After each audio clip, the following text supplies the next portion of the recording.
Hello and welcome Universe Mode. This is Extreme Rules. This is an important night for one thing and one thing alone. This is, more than likely, we hope, to be the final match between Kazuchika, Okada and Koren. This is their final encounter, but this is the one with so much on the line.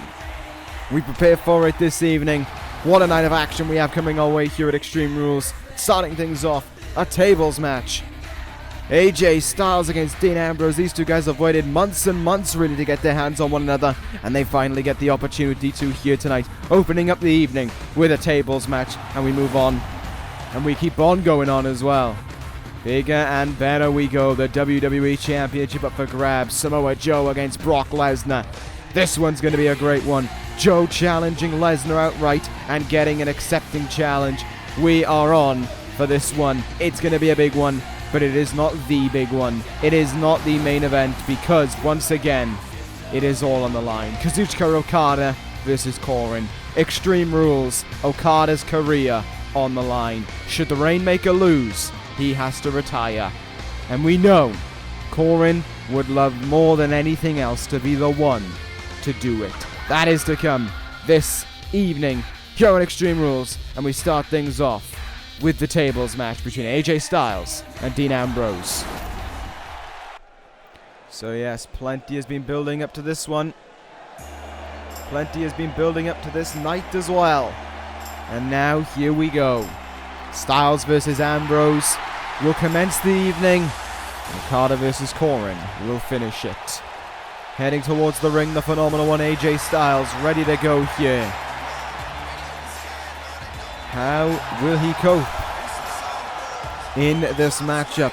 How will he cope knowing that he gets to go one-on-one against Dean Ambrose, knowing that the tables match, of course, was added as a last-minute stipulation? How will all of that go? These two guys, of course, have been waiting for a long, long time to face each other. There's been no doubting that.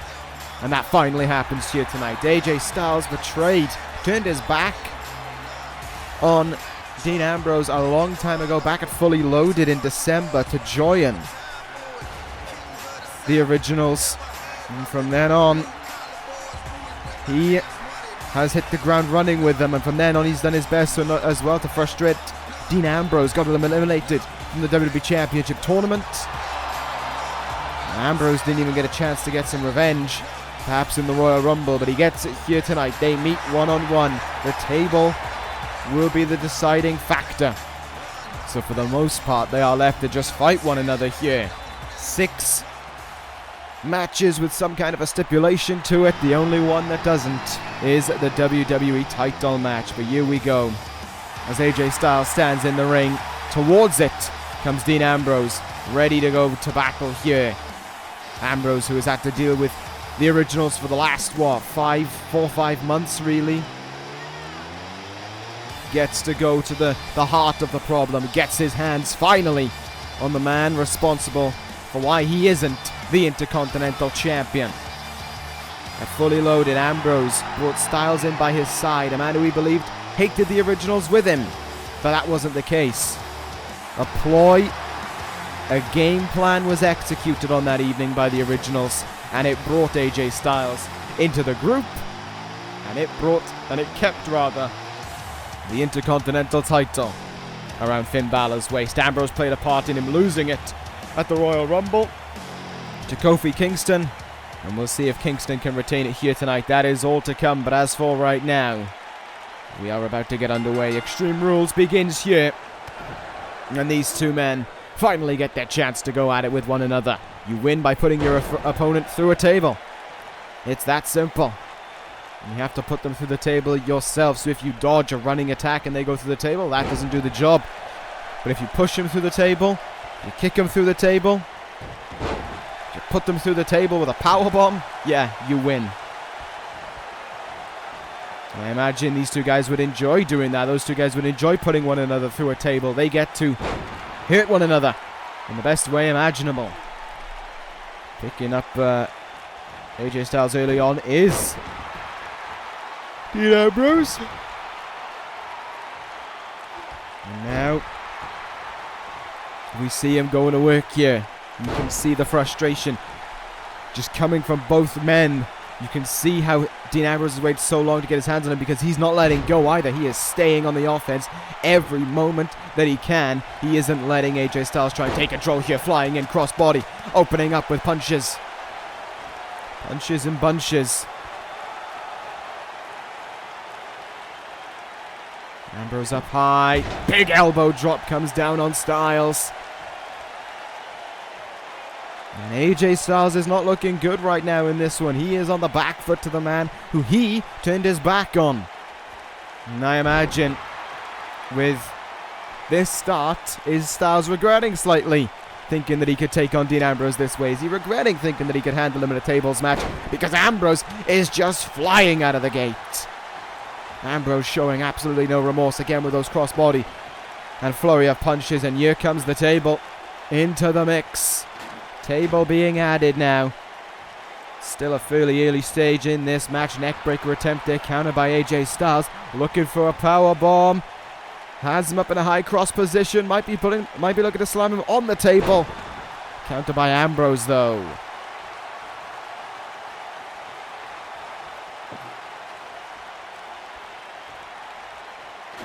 Ambrose picked up the table there, but didn't do anything with it. Styles ducks under Pele kick, and he could take advantage here following that one.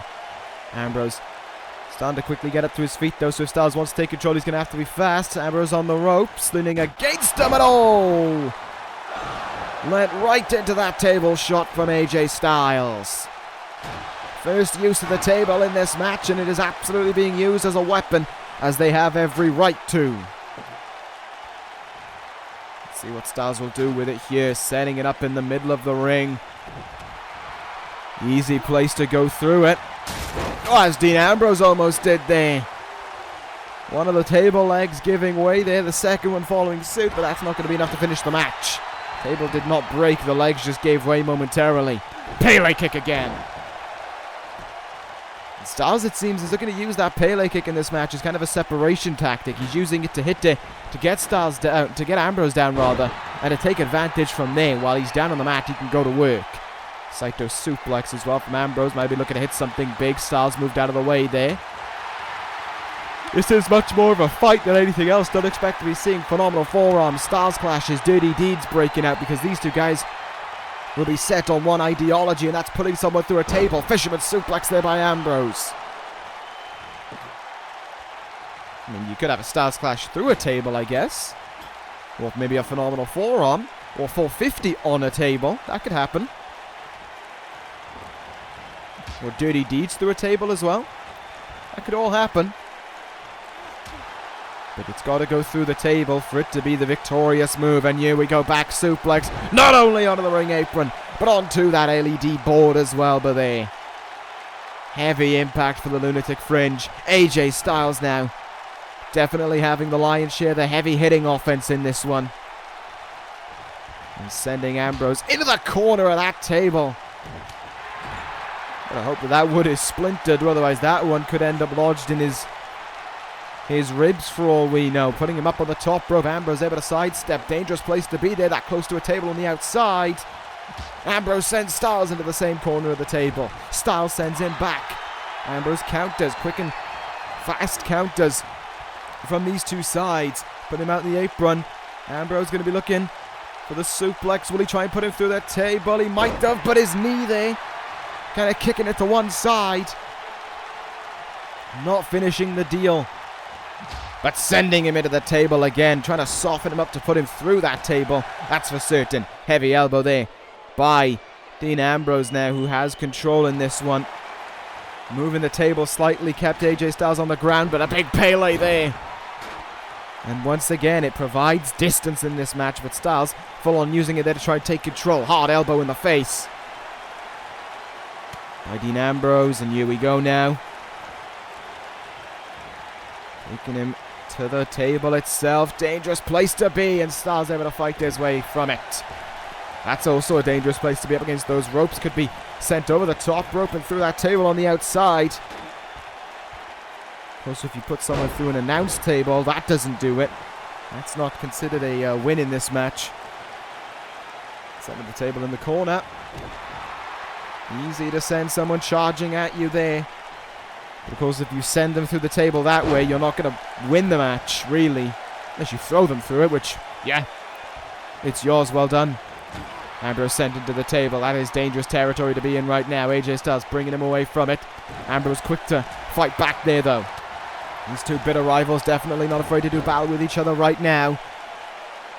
AJ Styles, throat first into the ropes goes Ambrose. Devastating blow for him. Styles looking for the forearm. Super kick in the gut there by Dean Ambrose. These two former world champions colliding with the same ideology in mind. Putting their hated rival through a table. Ambrose couldn't do it. Styles, oh, heavy hit for Ambrose through that table. And then Ambrose chopped and kind of ricocheting into the table there.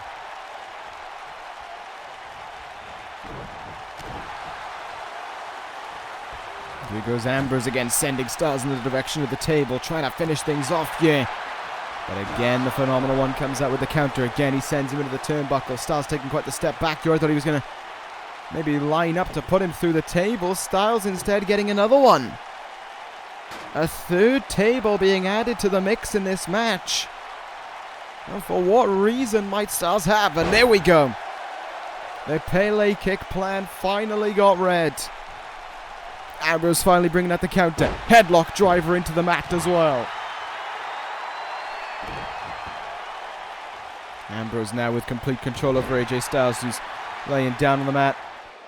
Oh wait, a quick counter from AJ Styles. And the table now getting in his hands. Styles now with possession of the table. Quick arm drag counter. And Styles created great separation between himself and Ambrose. Russian leg sweep now. Leg up in the air there. All it takes is a slight body part to go through a table, and that's it. This one could be over. AJ Styles has him up on his shoulders. Fireman's carry into the elbow drop. Nicely done. Styles going to risk it a lot now. Risking a lot here as he goes up high. Could be caught by Ambrose. Could be put through a table in the blink of an eye. He's caught by Ambrose. Oh, but the lunatic fringe chooses to go for the running powerbomb. I am quite surprised he didn't look for the big move through the table right there. Big lariat to the outside. Both men crash and burn.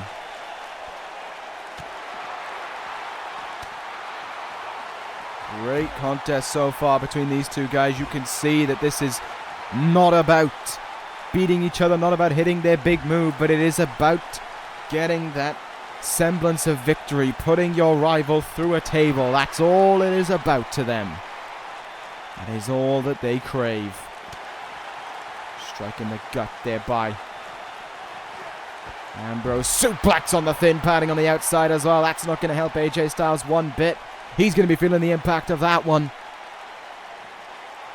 Ambrose hoisting him up to his feet, but it's Styles who throws them back in the ring here.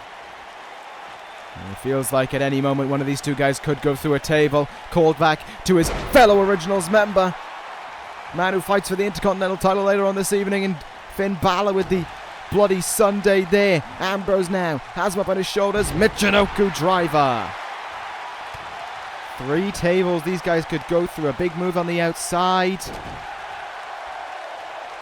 The one in the turnbuckle, or just slamming someone right through that table on the far end of the ring, as AJ Styles might have looked for there. Flips out of the back suplex. Nicely done indeed by AJ Styles there. Hits one of his own, and he is in control here. Once again, AJ Styles creating distance between himself and in Ambrose. But look at the way Ambrose just fought back right then and there. Michinoku driver and almost went through the table.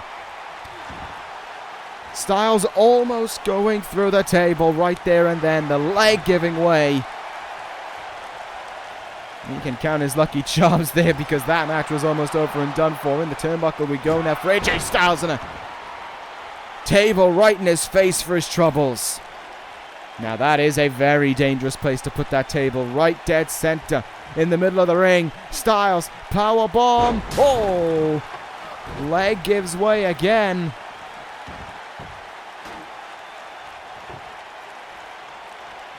And the table comes into play again from Ambrose, like he was waiting. Just stood there, table in hand. Styles lifting the thing up there. Ambrose taking the time to move behind him. Grabbed the table there. Styles sandwiched in between 2 of them, but is able to evade the table shot and grab it himself. These two guys now fighting over the use of a table. And it's Ambrose who gets struck with it, but quick to move out of his way. Only to get knocked right back down. Big forearm in the face there by Ambrose. The table not making much of a difference between these two rivals as they just fight it out with each other here. Can't go through that table, but could definitely go through the one in the corner, as AJ Styles may have in mind. Good counter from Ambrose there. These two guys evading, having evaded going through a table plenty times more than once in this contest so far. Up on their shoulders, Ambrose counters. Elevated DDT. Styles right back up to his feet there, and able to counter. Ambrose again with another reverse DDT. AJ Styles now has him up on his feet. Is he thinking Ushigoroshi? If he was, Ambrose had the counter for it lined up. Ambrose in now. Fisherman suplex. Fisherman suplex. Yet again in this match, he gets all of it. Styles not hopping up to his feet this time. But Styles still able to fight back. You're pushing him away. Kicking the gut from AJ Styles. Pump handle. Gut buster from the Phenomenal One. And now if you're both men, are you thinking it's time to put your rival through a table? Are you thinking it might be time to finish things right here, right now? Swept the leg away there from AJ Styles. Did Dean Ambrose. And he sends Styles up and over the top rope. There, the table being kicked away in the process. Suplex right back into the ring, though. No escape for Styles. No matter how much he may like one right now, he doesn't seem to be getting out of dodge anytime soon. Ambrose has him here. Taking him to the table. This could be it. Dean Ambrose to finally get some revenge. A powerbomb through the table ends things. Dean Ambrose has got revenge. The Lunatic Fringe has closure. Dean Ambrose is your winner. AJ Styles right through that table. And Ambrose does it. Your winner, the Lunatic Fringe. Ambrose has waited so long to get something over the originals, and he got it right here tonight, and he got it on the man who betrayed him in December. Victory for Ambrose to kick things off here at Extreme Rules. And the night keeps on going on as the originals' quest to continue tag team glory continues on. It is a ladder match for the WWE Tag Team titles between the American Showoffs and the Gorillas of Destiny. It's important to remember this match came along because of everyone here. You all voted in your numbers for who you wanted to see face the Gorillas of Destiny for the WWE Tag Team titles. And the American Showoffs were the winners. However, they do not head in with a great record to their name, 0-2 against the Gorillas of Destiny so far, with victories having come the Gorillas of Destiny's way. Tama Tonga beating Cody Rhodes. No, sorry, Tama Tonga beating Dolph Ziggler this past episode of SmackDown. Tangaloa having beaten Cody Rhodes the week before. That is a grand total of 4 times world champions being beaten by the second longest reigning champions in the universe as it stands. The Gorillas of Destiny on a huge number now, and heading towards a 10th month as WWE Tag Team Champions should they win here this evening. They won the titles, I believe, at the start of May last year. And I can't remember what they're on now, 295 maybe? They're on the cusp of 300 days. A victory here will take them to day 300. And all that would be left for them is the Shield's record of 355 days as WWE Tag Team Champions. However, the American Showoffs would love to topple that here. Cody Rhodes would love to become a Triple Crown champion. Dolph Ziggler would love to add another tag team title to his resume. But they have to climb the ladder and stop these guys. The Gorillas of Destiny painted for war as well. Tama Tonga and Tangaloa ready for battle this evening against the American Showoffs. They have the momentum on their side. They are the unstoppable tag team force on SmackDown Live. So the big question has to be, can they be stopped this evening? We've waited to see. I've said it a while that the American Showoffs could be the team to dethrone these guys. Well, finally, we get to find out because the title shot is coming their way. They finally get their hands on the Gorillas of Destiny. The Gorillas of Destiny go through every other team, but not the American Showoffs. And they can do that right here, right now. Topple off pretty much every team there is to topple off. And then we're all left asking, who gets the second chance at the Gorillas of Destiny? Be that at WrestleMania? I'm not too sure. But we will see about all of that. Anyway, it is time to go here. WWE Tag Team titles on the line. Titles strung up above on a rung on a ladder. Or you have to climb up the ladder, rather, to get to it. About, 15 feet up in the air. Only way you're getting up there is by climbing that ladder on the outside. I believe there's 2 of them. You have to climb up the ladder, climb your way to victory, retrieve the titles, and you are the Tag Team Champions. Once again, no pinfalls, no submissions in this one. I believe this is the last match this evening that won't be decided by pinfall or submission. No DQ match, tornado tag match. Full scan anyway. Yes, it is. And every other match this evening will be decided by pinfall submission, except for this one, and of course the one that came before it. On the shoulders here goes Dolph Ziggler, Tangaloa, fireman's carry, flapjack, and down goes the Showoff, the 3-time world champion, rolling out of the ring, giving the Gorillas of Destiny a 2-on-1 advantage over the American Nightmare right now. And a chance as well to go for the ladders a little bit early on. It only takes one of them to bring that ladder, to bring those titles down. And to get titles around your waist. Cody trying to fight back against this 2-on-1 disadvantage here. Nice snap suplex there by Tama Tonga. Double kicks in the back as well from the Gorillas of Destiny. Ziggler finally hitting the ring here and getting his hands on Tama Tonga. Belly to belly attempt. Good counter there by Tama Tonga. Planted himself down. Stopped it from happening. Big headbutt in as well from the bad boy. Meanwhile, the silverback Gorilla having difficulties containing Cody Rhodes right now. Ladder's gone on a bit of a trip through the ring. Hasn't been brought up to its feet yet, though, to be used to climb the ladder. Nice DDT there. Tangaloa trying to roll the ladder out with him, I believe, on his way out there. Couldn't pull it off. Tama Tonga now at a 2-on-1 disadvantage, and Cody will use that to his full extent. He's going to climb the ladder here. He's going to look to retrieve those tag team titles.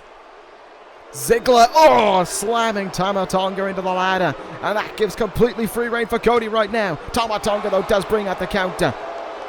That was him. I'd ignore Ziggler and just try and get this ladder. Look at the speed in which Tama Tonga worked with there. Reverse suplex from Ziggler, but Cody's dangling up there. Ziggler needs to put the ladder down underneath him. Didn't do it. And a big powerbomb from Tangaloa. Good counter from Cody Rhodes there. Dragon screw. Meanwhile, Tama Tonga, Alabama slam to Ziggler. That whiplash effect makes the move hurt that much more. Toss there from Tangaloa, stomping away on Cody now. Dumping the ladder on him as well. The Gorillas of Destiny showing absolutely no respect in this match as a huge spear is hit there from Tangaloa. Rhodes in huge trouble, as is Ziggler. The American Showoffs having to fight from behind in this matchup. Despite being the only ones to get their hands on the title so far, the Gorillas of Destiny have been much, much more aggressive. Good counter from Cody there. Ziggler with the ladder.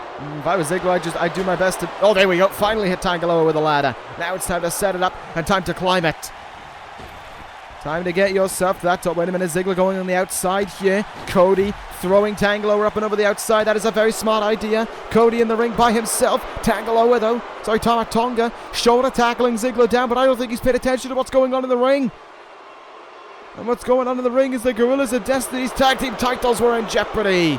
Tama Tonga trying to make the save. Forearm to Cody's legs. Trying to take the vertical base away from him. If not, just take the ladder away from him. That works too. Powerbomb on the bottom of the ladder there. It's going to be excruciating agony for Cody. Top rope. Facebuster from Ziggler. Insanity from pillar to post in this one. Big forearm in the face from Ziggler. What does he have in mind? Oh, you kidding me? Ziggler always wants to steal the show, and that could happen right. Kingston! From the top of the ladder. A huge Kingston. Tama-Tonga risking it all, and a gun stun from Tangaloa as well. Ziggler might be down and out here. The ladder taken away and a big splash missed. Tama-Tonga stumbling up to his feet and he looks in pain. Ziggler not moving out of the way there and getting caught by the ladder by Cody, but everyone's down. Cody could take full advantage of this chance here. Climb up that ladder and take those tag team titles home. Forearm in the face though from Tama-Tonga. Forearm in return from Cody. Ziggler has a grasp on him. Off the ropes he comes. Nice drop kick. And Rhodes are going to try and set up the ladder here. Looking to try. Wait, is he? No! Right into Tama-Tonga's face. The ladder will go. And again. Striking him with that ladder. Setting things up now. Cody Rhodes in a good position. Ziggler looking for a powerbomb here. Wait a minute. Countered by Tama-Tonga. Tangaloa finally getting back in the swing of things. Gun stun! Gun stun, and Cody's on his own again. And again he teeters from up high. Electric chair. But Cody rolling out to the apron there. That leaves the Gorillas of Destiny with a perfect opportunity to try and claim victory here. The American Showoffs are down. And they are out as well. Tangaloa. He's looking to fly on Cody here. Ziggler meanwhile back in the ring. Tangaloa evaded. Cody evaded Tangaloa. He goes up to the top. And he throws him off. Tama-Tonga in jeopardy on the floor. Tangaloa up to his feet. Wait a minute. Zigzag to Tama-Tonga. Clothesline to Tangaloa. The Gorillas of Destiny are down. They're out to the ring. And Cody Rhodes has done it. We have new tag team champions. After 295 days. It has happened. New WWE Tag Team Champions. And it is the Gorillas of Destiny who have been dethroned. It is the American Showoffs who are the new WWE Tag Team Champions. They have done it. They climb the ladder to victory. And they seize the tag team titles. Brand new WWE Tag Team Champions. And the celebrations for the American Showoffs are on. But it is not for the Gorillas of Destiny. Tama-Tonga getting back in the ring. And almost collapsing as he got back in the ring there. Things aren't looking good for him. I talked about how he didn't look fine. And I think getting thrown off the ladder, the zigzag that followed, Tama-Tonga sacrificed his body an awful lot in that match. And it is showing. He needs help getting backstage here. Security helping him back. And well, this could be something pretty bad for the originals here. Tama-Tonga being escorted backstage. If we get an update during the show, I'll let you know, as he's accompanied to the back here. We have to move on. There are no breaks at the Extreme Rules pay-per-view. We have to keep on going, and keep on going we shall, to our second title match of the evening. Ruby Riott versus Nikki Cross in a no disqualification contest.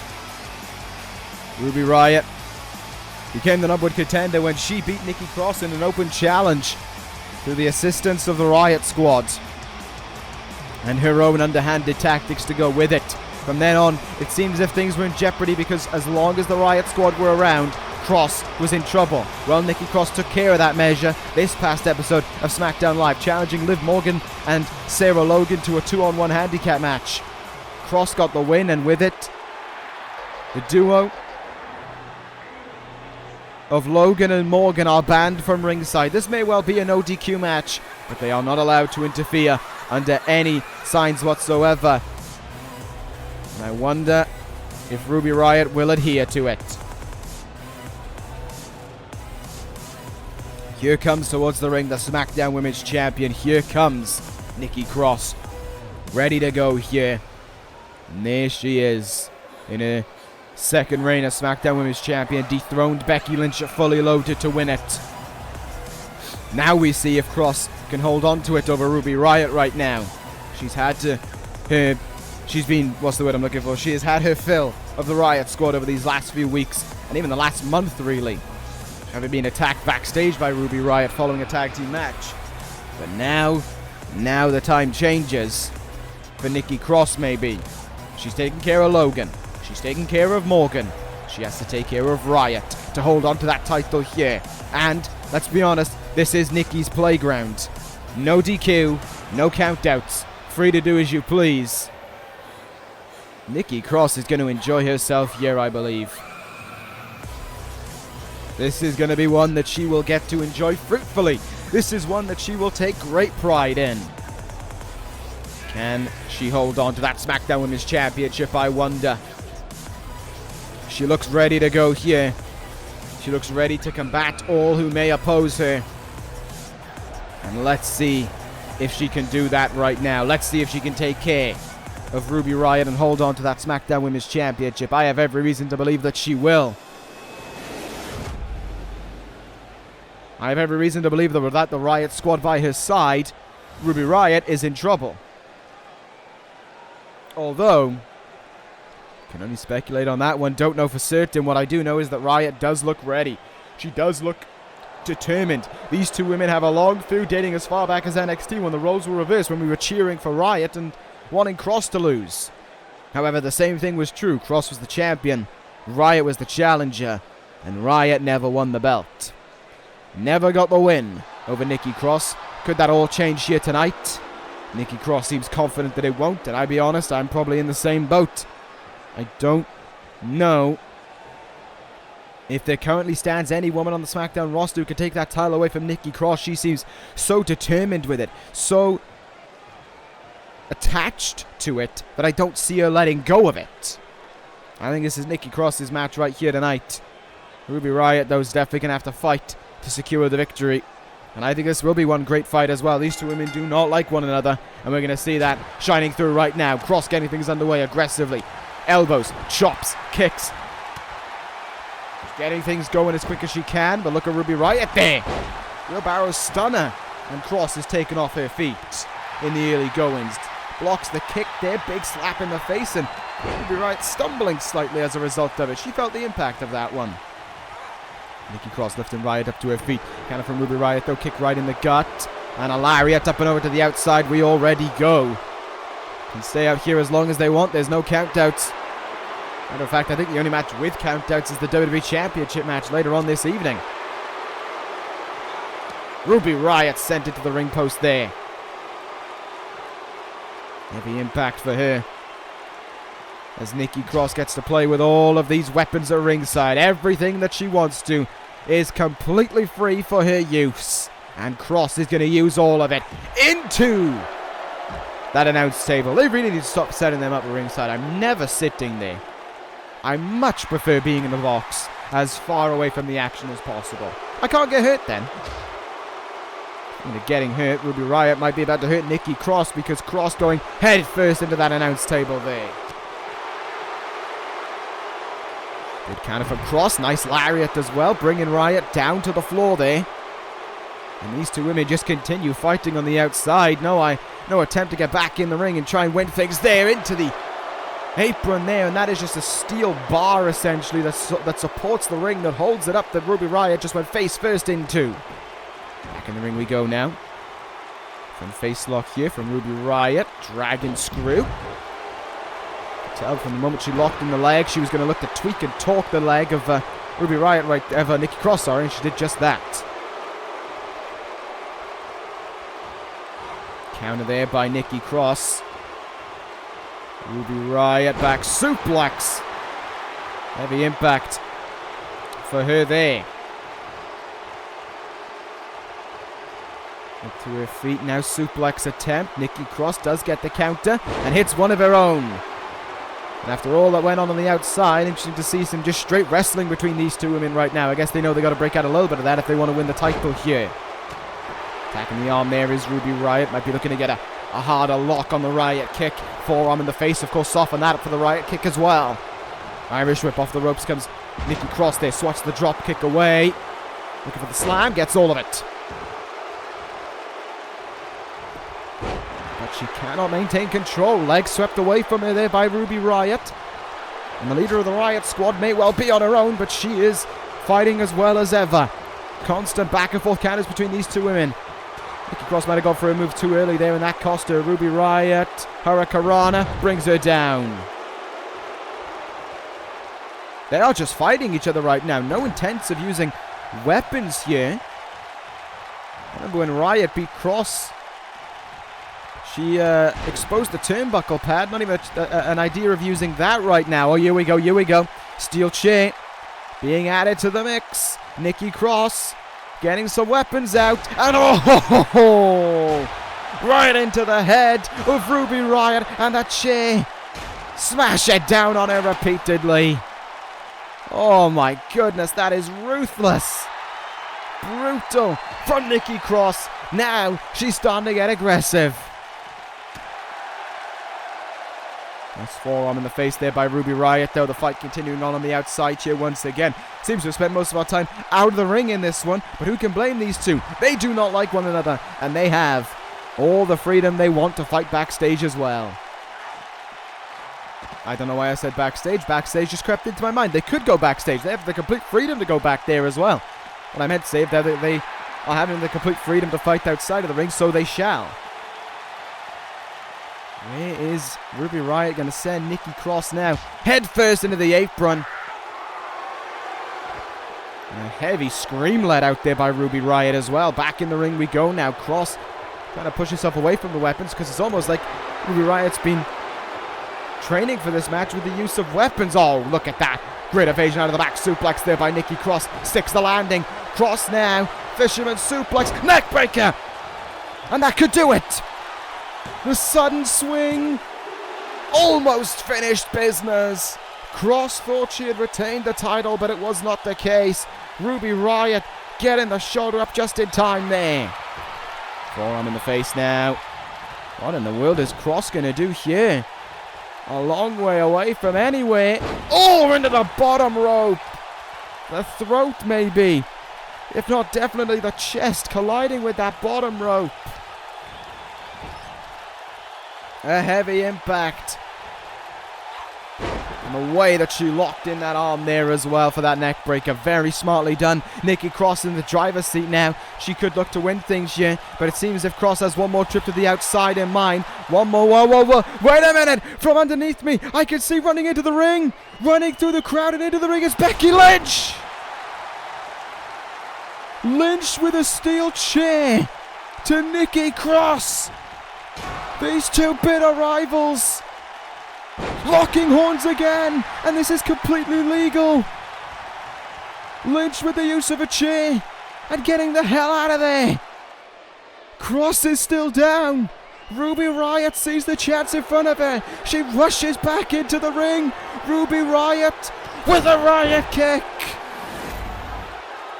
Are you kidding me?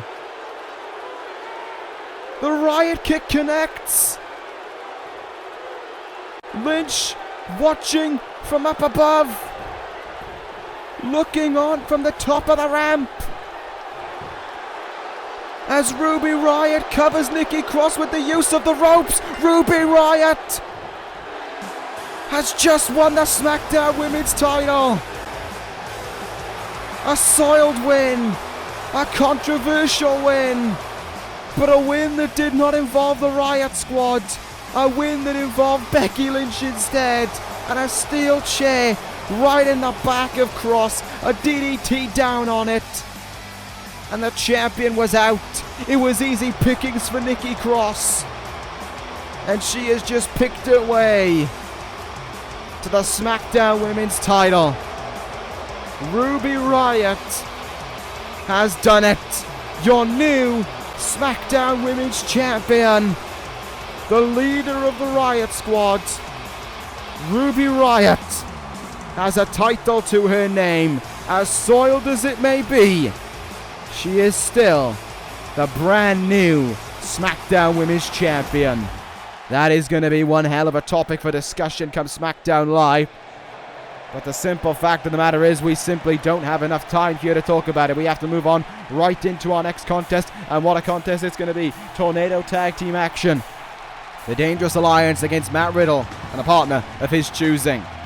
I do not know why this one went on after the tag team title match, but I can speculate as to why. This one has got a lot brewing to it as far back as before Fully Loaded.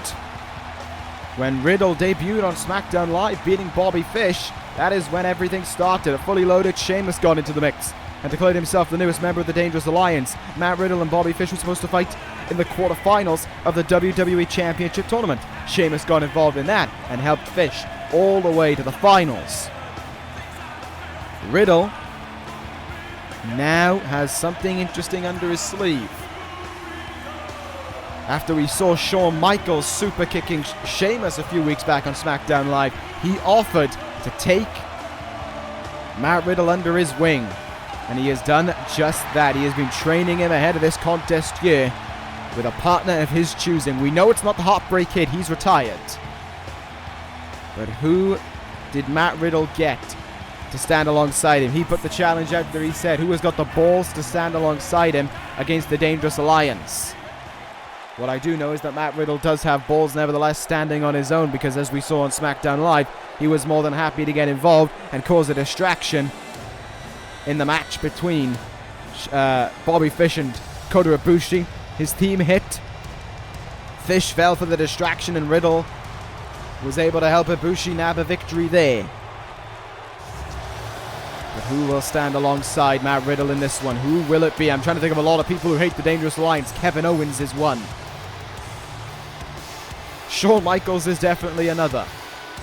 Most of SmackDown Live comes to mind, in all honesty. Jeff Hardy is another one who I could see in this. I would have said Okada, but he's a little bit busy.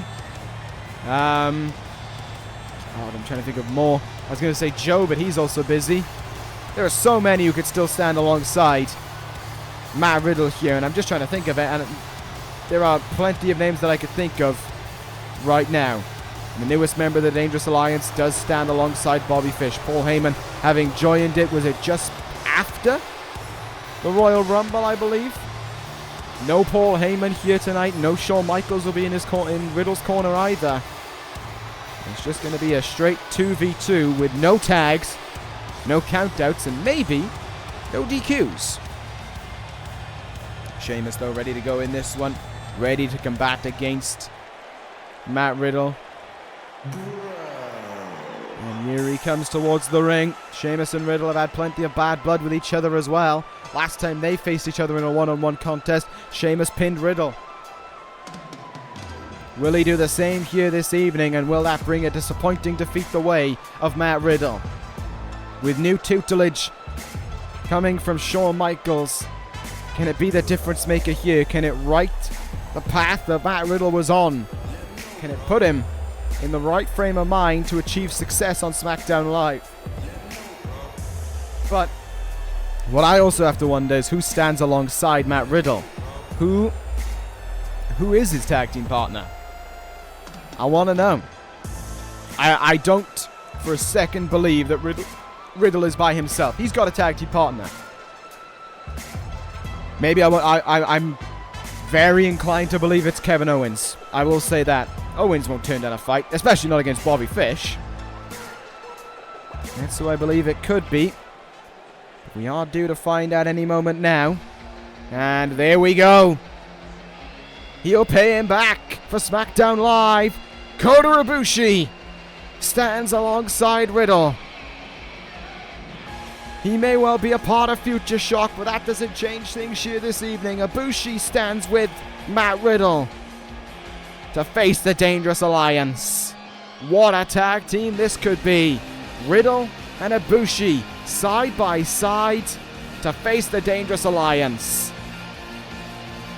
Bobby Fish looking on the outside as the runner-up in last year's King of the Ring prepares for this contest here. Which way will this go, though? With Ibushi added to the mix, there may be an extra element of revenge, an extra element of frustration for Bobby Fish to endure. But here we go. Tornado tag rules apply. Sheamus and Fish against Riddle and Ibushi. We begin. This one ends by pinfall or submission. Only one is necessary to end things. So if Sheamus pins Riddle, that's it. Victory for the Dangerous Alliance. If Riddle pins Fish, not only is it victory for Riddle and Ibushi, but it's incredible closure for Matt Riddle as well. Sheamus sending Riddle into the turnbuckle over and over again. A heavy impact there, down on his head numerous times. Will it go all 10? Sheamus holding him in place and delaying that 10th one. Riddle didn't have a counter for it though. Counter there by Ibushi, reverse DDT, and look at these two. Look at Riddle there with a great belly-to-belly to Sheamus. Oh, here comes the speed of Ibushi. Ducked under. Look at those kicks. Sweeps the leg away from him as well. Exceptional from the Golden Star. Riddle off the ropes. Sent on splash. Nice and early start so far for the makeshift team, if you want to call it that, but the Dangerous Alliance are going to look to try and turn things around. What a night we've had at Extreme Rules so far. A thrilling brawl in that tables match. 2 new champions crowned as well. And still plenty more to come this evening. 2 more title matches and that big main event. That Extreme Rules match. Everything on the line. A final meeting between Kazuchika, Okada and Coren. I simply cannot wait to watch that one. Big double-handled shot there by Sheamus in the turnbuckle. Riddle looked for a spinning... Fish looked for a spinning kick in the gut. Ibushi counters. Riddle, though, with great strength again. Another Alabama slam here tonight. This time to the biggest man in the match, in Sheamus. Between Bobby Fish and Sheamus, there is a collective 5 world titles. 3 world titles from Bobby Fish, 2 from Sheamus. There is success as a secondary champion as well. I believe that only comes from Fish, though, as the former Intercontinental champion. Both guys have held tag team titles in the past, though. So they definitely have a calling in tag team wrestling. Ibushi, meanwhile, though, completely dominating Fish on the outside there. I didn't get the chance to look at that, but those kicks were huge. Right in the face as well. That spinning kick in the face was great. Sheamus has been, for the most part, keeping control of Riddle here. Look at how aggressive Ibushi's getting in the ring right now, though. Locks in the arm of Riddle in the hammerlock position. Guillotine choke. Guillotine choke by Riddle on Sheamus. Trying to get Sheamus to tap out, yeah. Fish is completely locked in with Ibushi, so he can't get to make the save. But Sheamus not going to tap out. Powering his way out there. Riddle sticks the landing. Oh, what a move by Ibushi. Big knee in the face by Riddle there, however. Ibushi, straight jacket German. Got all of it. Straight jacket German there. Let's remember back to... Oh, what a knee, and Sheamus spilling out of the ring. Of course, there's interesting things with Sheamus as well, and Ibushi. May well remember back as to a few weeks ago on SmackDown when Ibushi beat Sheamus, and on top of that at the Royal Rumble where Sheamus spent the shortest amount of time in the match out of everyone and was eliminated by Ibushi. And pulled the ropes from underneath him. What's Riddle going to do here? Oh, face first into that LED board. Big knee after it as well. Beautiful move there from Riddle to Sheamus. Big kick from Fish to Ibushi. Say what you will about Bobby Fish, he always knows a way to stay in the limelight. That's for certain. Hasn't dipped out of it since his last WWE title match back in May. It's been 7 months this year. Wait a minute. Wait. Bro to sleep. And there's the PK after it. But Fish getting his hands on Riddle and stopping things right there. Sheamus somehow also getting up to his feet.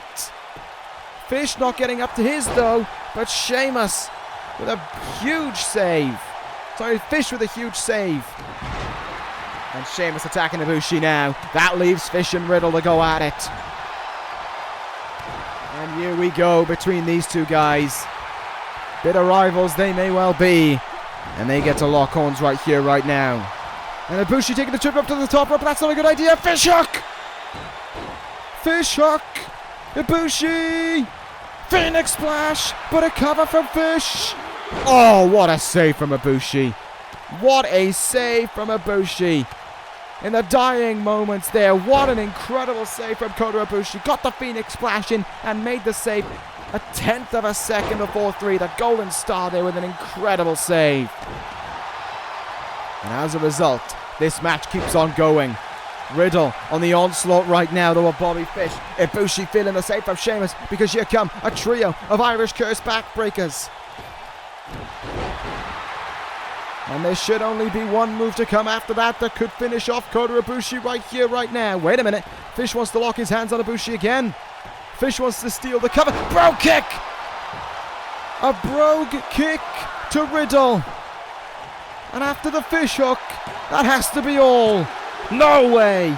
Riddle realizes this match means way more than that. He can't afford to lose to the Dangerous Alliance again. He fights out of it. And another belly to belly. Oh, wow. Sheamus went flying.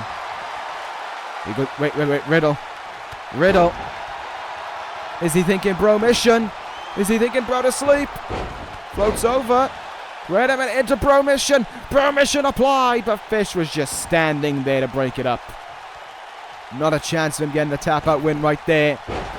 Stopped in its tracks by Fish for a long time, and he goes right back.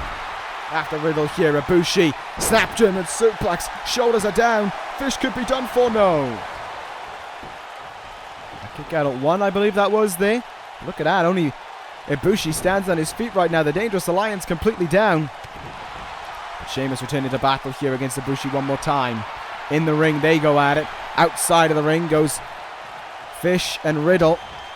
Locking horns again. Oh, Ibushi dumped on that top rope there. Can't win on the outside, but you can definitely decide the match on the outside. That's for certain. Riddle just throwing Fish into the barricade there. Head first, Fish goes into it as well. Double axe handle again from Sheamus in the ring. And Ibushi rolls to the outside. We could be in for a complete fight on the outside here between all 4 men.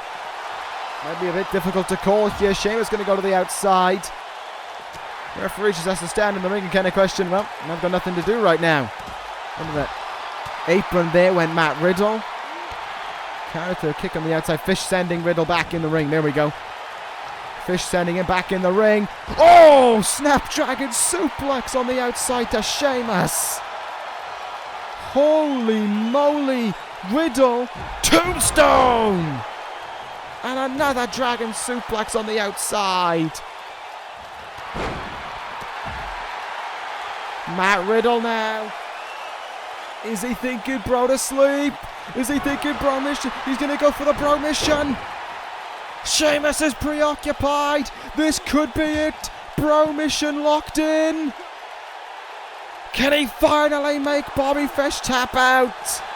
No. Fish escaping the hold. Kneeing his way out of it. Ibushi. Big German suplex to Sheamus there. Outside of the ring goes Riddle.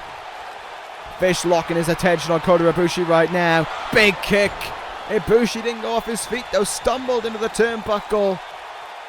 Oh, but his knee could have just shot right out of socket from that one. What a competitive tornado tag match this has been. Momentum swinging back and forth more than once in this match. More than once in this match it seemed over as well. Sheamus for some fucking reason attacking Bobby Fish.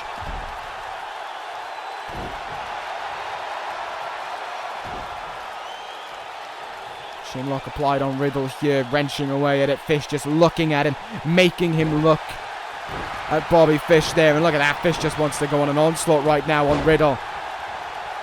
Ibushi, Hurricanrana to Sheamus. Oh, no, wait. Fish hook! And the Irish Curse backbreakers in the background probably signify the end. Oh, are you kidding me? Oh, are you kidding me? Really? as Sheamus goes for the cover on Ibushi. Another fish hook connects. Ibushi kicks out at 2. Fish with a knee in the back for added vengeance. Cover made. There's 2 and a save from Ibushi. An incredible save from Ibushi at 2 right there. That should have been it. Bro kick. Bro kick.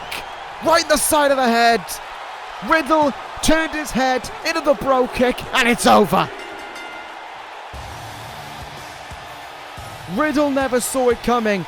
He wasn't looking at Sheamus, and that was his undoing. They've done it again. They have beaten Matt Riddle again. Sheamus beats Riddle again, and they celebrate in the ring. And Paul Heyman comes out to look on. He applauds his men for a job well done. And Heyman is looking to be inviting someone to the ring. Oh my goodness. Sheamus and Fish stand on the apron.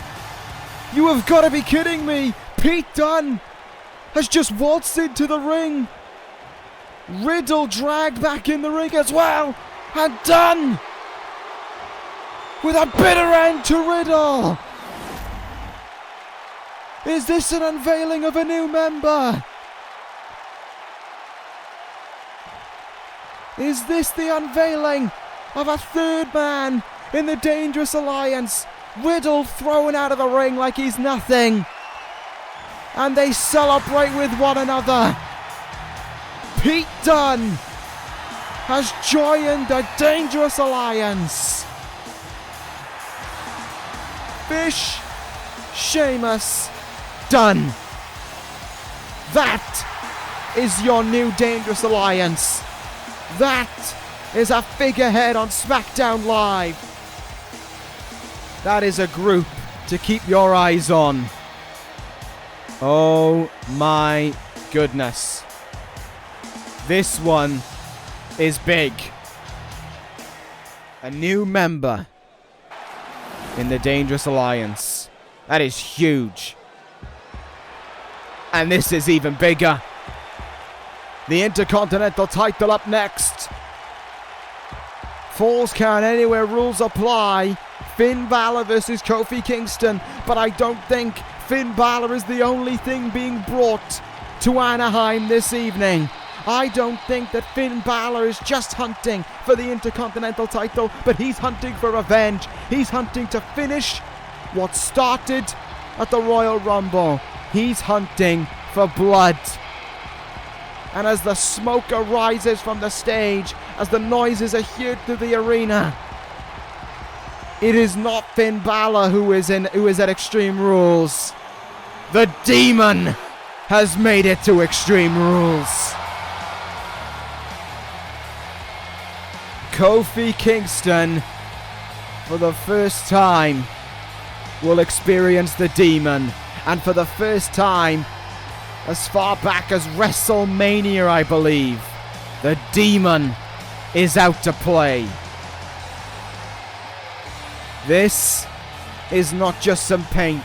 This is not just a different attitude to Finn Bálor. This is the Demon. This is the twisted side to Finn Bálor that locks itself away within him. This is that evil within him. We talked about how Coren is the evil within Okada. The Demon is the evil within Finn Bálor.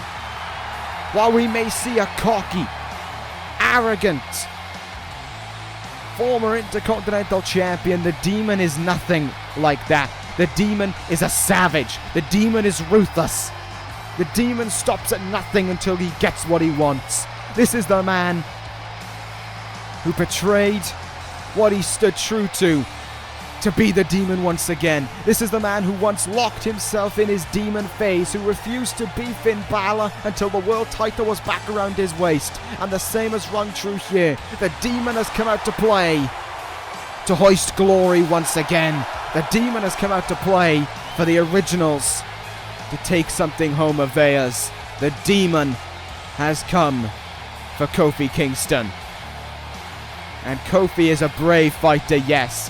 Kofi is a hurt fighter right now. Yes, Kofi isn't one to back down. But this is the Demon. This is the guy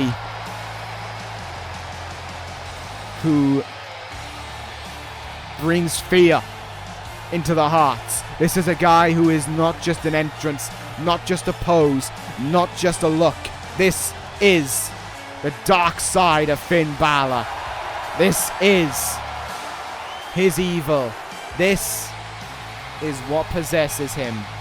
This is the Demon, and this has suddenly flipped everything on its head. This is now a worrying occasion for none other than this man.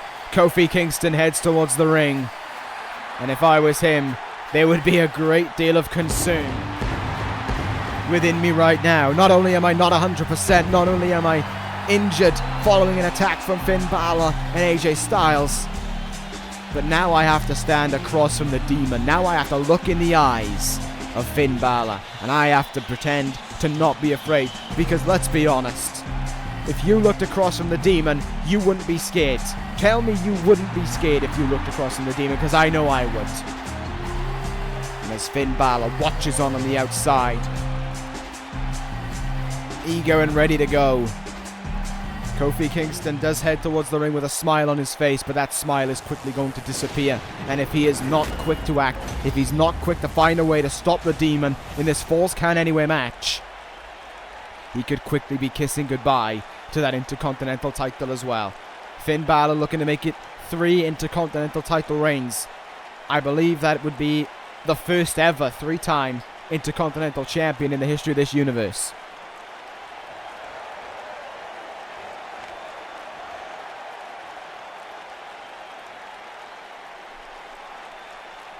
Dean Ambrose, Austin Aries, and Finn Bálor have 2. But will he make it a 3rd here this evening? Kofi looks at him, and he doesn't look to be worried right now. But we know Kofi's not at 100%. He showed it in the tag team match on SmackDown. He showed that he wasn't his normal self, that there was a side to him that wasn't 100%. Will the same be true here tonight? Is Finn Bálor about to become the champion again? Is the Demon about to assist him to glory once more? The Intercontinental title is on the line. The Originals have had a bad night so far. A lost tables match, a lost tag team title, and maybe a lost member as well.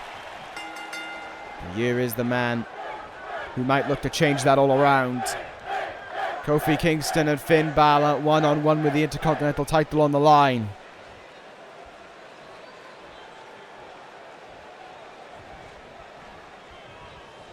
Kofi just trying to pin back Bálor in the early goings here, trying to hold the Demon back. And Kofi trying to frustrate him a little bit as well. I don't think that was a good idea, smacking him in the face.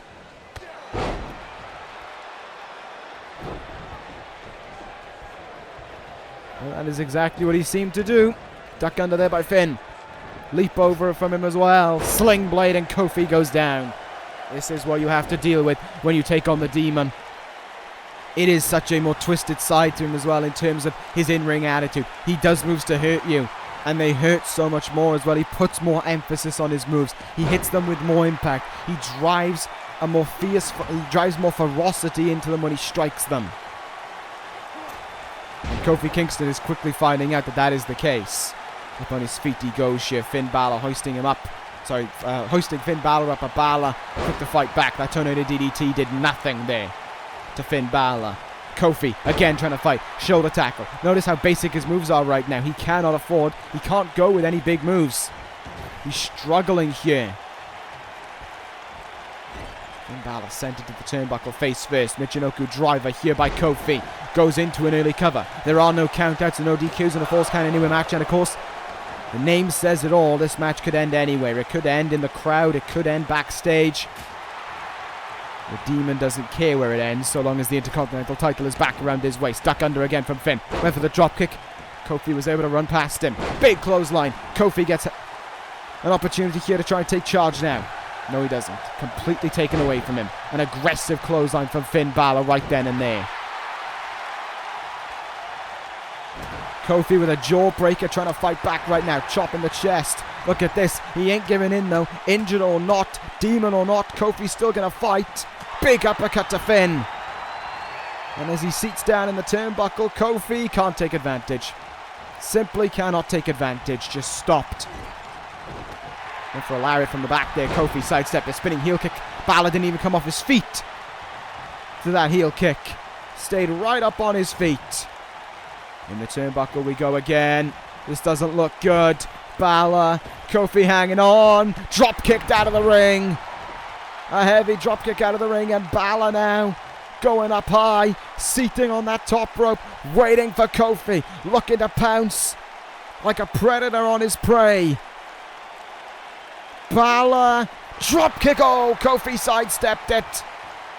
And smartly so as well. Kofi going for the bat now.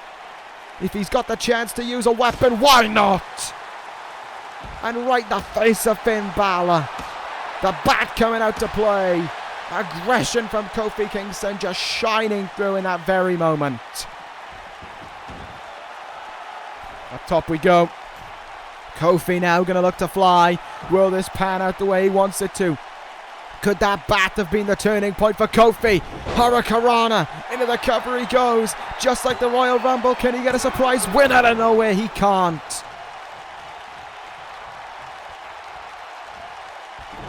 Counter by Bálor, kicked him right in the gut there. Bálor turns him round, and he's going to lead him right in to bloody hell. The demon plants him down.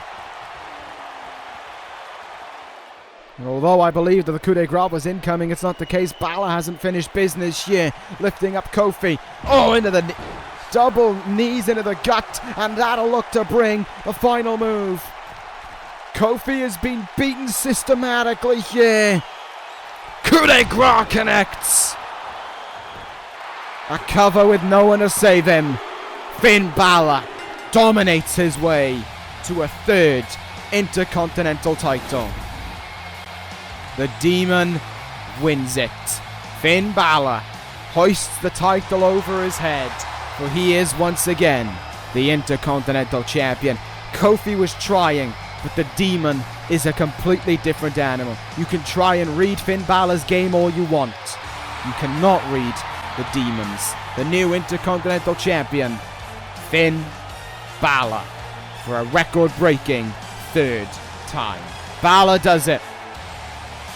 New champion crowned again at Extreme Rules. 3 title matches, 3 new world champions, and the originals do have something to hold on to. 3 title matches down, 1 more to go. Will every title change hands here at Extreme Rules, I wonder? Well, we are about to find out, because right up next, a huge contest for the WWE Championship is on its way. Samoa Joe, Brock Lesnar, the only regular match of the night. What a fight it's going to be, and it's coming up right our way right now. This one doesn't need much of a story to talk about, because it is a story that writes itself. Samoa Joe, a week and a half ago on SmackDown Live, made one simple request. He called out Brock Lesnar. He wanted to fight him in the ring. He wanted to fight them at Extreme Rules for the WWE title, and his wish was granted. We are on for this evening. Joe versus Lesnar, WWE title on the line. We put the poll out there. We asked you, who do you think would take home the WWE Championship here at Extreme Rules? And it was a close one, but you believe Lesnar, 57-43. Will that be the case here this evening? Will Lesnar, with a majority advantage, which I don't think he had heading into the Royal Rumble, he did not. Will this be the evening where Joe dethrones him? However, Joe says that SmackDown Live needs a fighting champion, a champion who will be there week in and week out, a champion they can be proud of, and he believes that the one to accomplish that is Samoa Joe. Can he be the one to tame the beast? Can he be the one to knock off the man who is just ticked over 6 months into his reign as WWE Champion? No doubt about this one. Lesnar, the second longest reigning WWE Champion to the best of my knowledge. I believe at 190 something days, just over half a year it has been for the Beast. Longer than Okada's reign. Longer than Mark Henry's reign. Longer than every reign but one. Bobby Fish. Brock Lesnar may well look to continue on that reign here this evening, because at the end of the day, he is not even halfway to Fish's reign yet. But we can talk about reign lengths all we want. We can talk about records all we want. The simple fact of the matter is this. We may have something different to talk about by the end of this evening. We may well have a new WWE Champion to talk about by the end of this evening. Will Brock Lesnar knock off Samoa Joe here and hold on to that belt? Or will Joe find a way to finish the Beast? Can he do it? The only normal match of the evening. Pinfalls, submissions, disqualifications, countouts, all in effect. And what we're going to get from these guys is a fight. A pure fight to the finish. You could have made this first blood. Could have made this a knockout match. But there's something about watching these guys just beat each other up until the other one doesn't stand, and then finishing the business with the muscle buster, the F5, or the Kakina clutch that is just so sweet to witness. Nevertheless, Lesnar stands across from Joe with that WWE Championship draped over his shoulder like it has been for 6 months. Will it keep on going here this evening? Will Lesnar conquer Joe? We are about to find out right here, right now.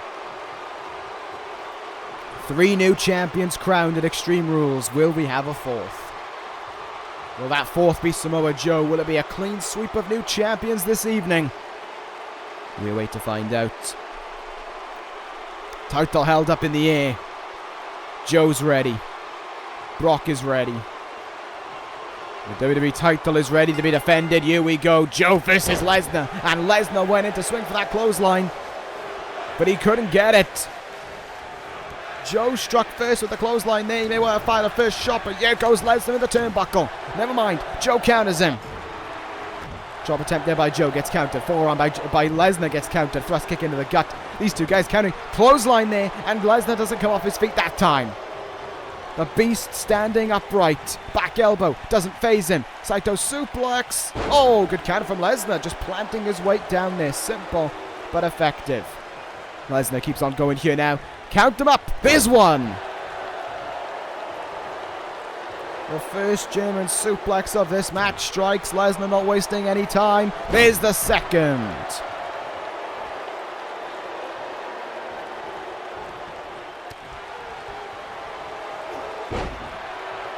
And these two guys are going back and forth right now with one another. Good counter there by Lesnar, kicking him the leg.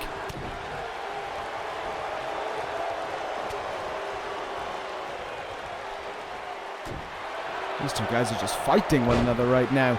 Just keep on going.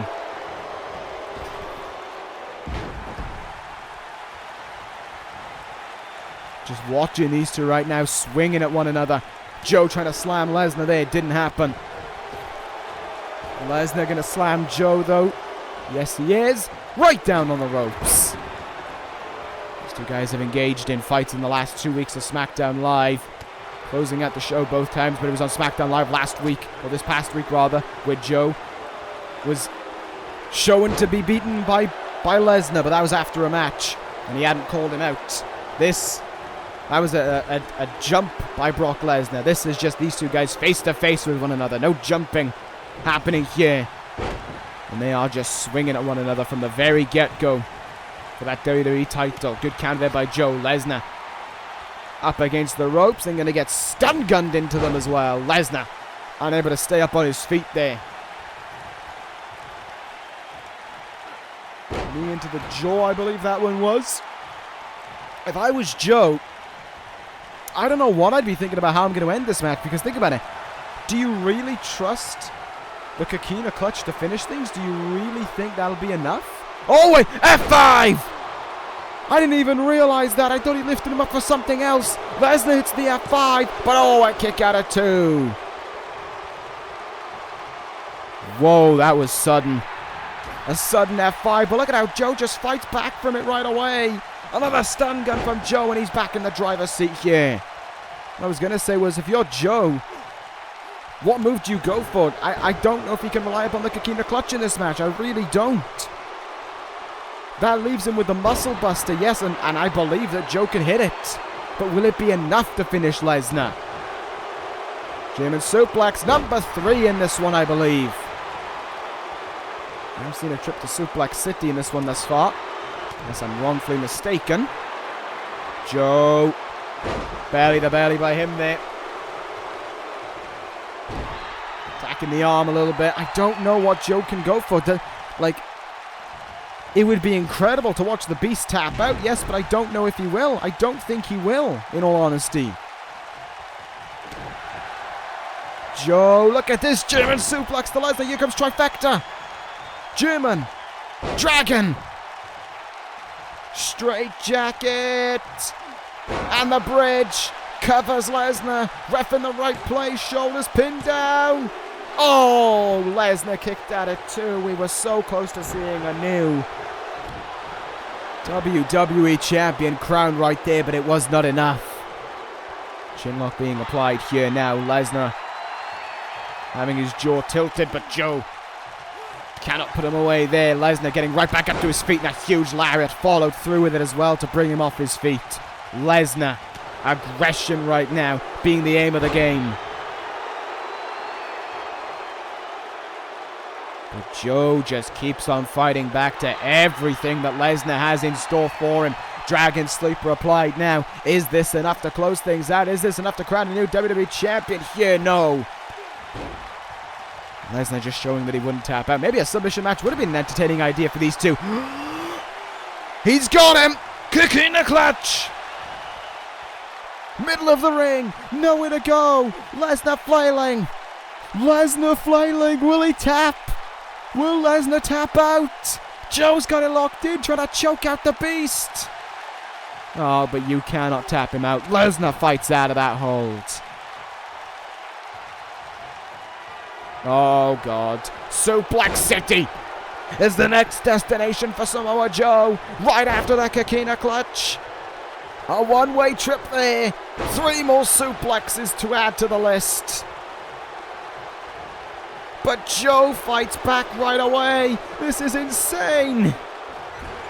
Koren Zagiri counter by Lesnar. Joe. Big suplex.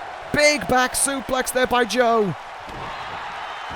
Is he going to go for another submission attempt here? If he was, Lesnar was able to stuff it. Attacks the arm a little bit there. Joe stumbling. Oh, God.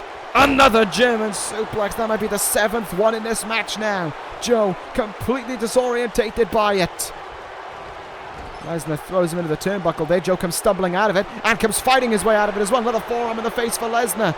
And for the first time this bout, we go outside of the ring. Oh, yes. This is what I enjoy. Just these two guys fighting it out. This is good. Face first. Oh, into the barricade. What an impact there. Joe's going to be wringing his jaw around right now. Checking to see if it isn't broken.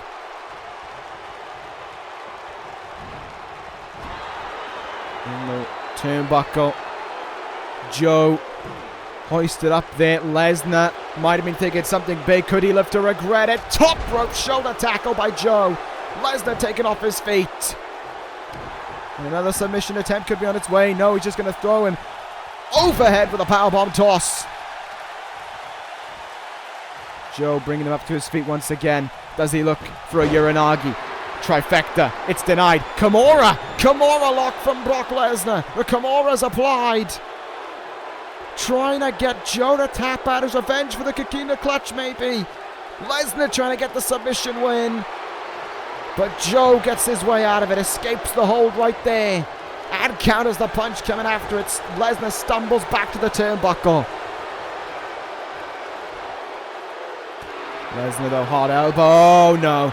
Oh, number two. Number two. F5. Number two.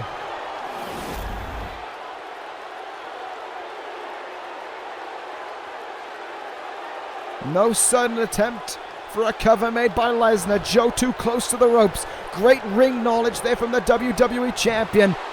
But is it enough to finish the deal? Oh, it was so close. But Joe, he kicks out again. And Lesnar is irate, pacing around Joe's body now, thinking, what the hell does he have to do to finish this man off? Joe, though, on a lifeline essentially now to try and hang on to things here. On a lifeline to try and win that WWE title. Lesnar's had his number more than once in this match, and now Joe is almost weak to the touch of Lesnar. Double backbreaker there by the Beast. There's still some fight in him. There's still some fight in Joe. Death Valley driver, and Lesnar goes down. They are just fighting. They are just throwing all the big moves they can muster up and hoping that this one will come to an end. Counter there by Brock to whatever Joe was looking for. Dumps him on the top rope. Hoists him up to his feet once more. Lesnar. We're going into double figures with some suplexes, because another trip to Suplex City is on its way, and a definitive end to this contest could be coming with it. There's the 10th German suplex in this one. And here is the third F5. Lesnar gets all of it. Middle of the ring. F5 connects. Brock Lesnar, still WWE Champion. Joe, try as he might, was not enough. Lesnar retains again. Can anyone stop the Beast? Can anyone stop Brock Lesnar? As he celebrates his win, Joe still stands, stumbling on the outside, and Lesnar sees it. Lesnar doesn't like it. Lesnar wants to end it. Lesnar gonna make sure that Joe stays down into the ring apron. And after it, right into the steps. Lesnar, your winner. And with a point sent on top, the Beast, victorious here. And back in the ring he goes to take his prized possession. Joe down on the outside. Lesnar taking the title in the ring. Still your WWE Champion, Brock Lesnar. The Beast fights another day. 6 months and counting. The path to 200 is on its way for Lesnar. The top 5 longest reigns in the history of this universe is on its way for the Beast. And with WrestleMania around the corner, is there anyone who can stop Brock Lesnar? Joe tried, and he couldn't do it. Lesnar wins again. The Beast stands tall. But it is time for our main event of the evening. It is time for the closing chapter. It is time for everything to come to an end. It is time. One more time. One last time. Kazuchika Okada versus Koren. Extreme Rules with everything on the line. Okada's career up for grabs. The Rainmaker sacrificing everything, as they have done from day one. June 7th, 2017. The day everything that we have come to know had its first interaction. The first meeting between Kazuchika Okada and Koren. It was far from the last. A Koren victory, far from a sight we haven't seen before. June 20th, 2017. The first singles meeting of the two. The NXT champion had no comeback to the onslaught of Koren. Another win came his way. 2-0 Koren. At first, it seemed nothing more than dirty work that Koren had to undertake. This became a far cry to what we know now. July 30th, 2017. Koren, following an invasion of an NXT title match, set his sights firmly on the Rainmaker and everything he stands for. This was the turning point, where it stopped being dirty work and started getting to what we know. August 19th, 2017. NXT TakeOver Brooklyn. Koren's first shot at the NXT title. While he may have come up on the short side of things, he was not beaten. Following this, there were no more third parties involved. It all changed. October 14th, 2017. The first 1v1 match for the NXT title between these two men. Okada would walk out with the victory by the skin of his teeth. This would be the final time he would beat Koren. This was the turning point for the Rainmaker. November 20th, 2017, NXT TakeOver Toronto. The day it all changed. Extreme Rules. How apt, given where we have reached. Koren finally conquered Okada, winning the NXT Championship. The tables had now turned, but were about to get much, much worse for one man. January 28th, 2018, NXT TakeOver San Antonio. Tables, ladders, chairs. And one last meeting between these men, so we thought. While the title hung above these men, the true story came of the downfall of Okada. Beaten, broken, battered, defeated. Koren dominated Okada. He had eclipsed the Rainmaker. He believed he had killed the Rainmaker.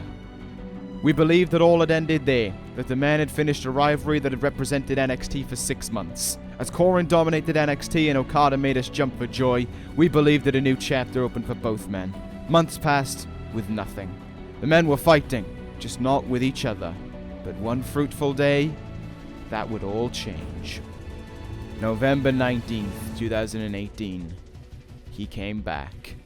Invading the main event of Survivor Series, Koren turned his sights on a very, very old rival. Putting Okada through a table, things that had once been put to rest were now dug back up for us all to witness. December 6th, 2018. A match realized to be too dangerous to sanction. The two bitter enemies met at Fully Loaded, and the same book continued to be written. Koren was simply better than Okada, and beat him again. Okada was broken. The red hair, the long pants, this wasn't the Rainmaker anymore. He was weak. He was beaten. In Koren's eyes, he was dead. January 28th, 2019. The Royal Rumble. As Koren forced his way in the match, there stood Okada, ready to fight him. He hoped to fight him until the very end. That wasn't the case. Okada eliminated by Koren. Once again, he had toppled over the Rainmaker. February 5th, 2019. One last desperate move by Okada. He put it all on the line. He wanted one more chance at Koren and risked his whole career for it. The wish was granted, and we have made it. The Rainmaker against the man desperate to call himself the Rainkiller. February 25th, 2019.